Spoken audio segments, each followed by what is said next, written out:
কৃপা চেত্ৰীৰ কথা আৰু আবৃত্তিৰে কবিতাৰ শিৰোনাম সোঁৱৰণি। মনত আছেনে তোমাৰ সন্ধ্যাবেলা দিচাং নৈৰ পাৰত মুকলি আকাশৰ তলত তুমি যে মোক প্ৰতিশ্ৰুতি দিছিলা কেতিয়াও এৰি নাযাওঁ বুলি? আৰু যে দুয়োৰে ইচ্ছা আছিল সপোনৰ কাৰেং সজাৰ। কিন্তু আজি দেখোন সকলোবোৰ সলনি হ'ল। না তুমি আগৰ দৰে আছা, হয়তো ময়ো আগৰ দৰে নাই। তুমি নিজৰ জগতত সুখী আৰু মই তোমাক দেখি সুখী।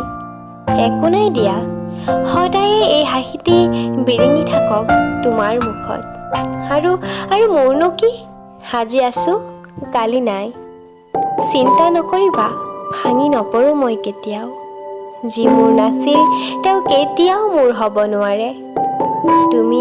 তুমি নিজ জগতত সুখী থাকা, মই এই মধুৰ স্মৃতিবোৰ মনতে ৰোমন্থন কৰিম।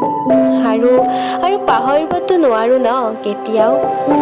ভালে থাকা তুমি, ভাল হওক তোমাৰ।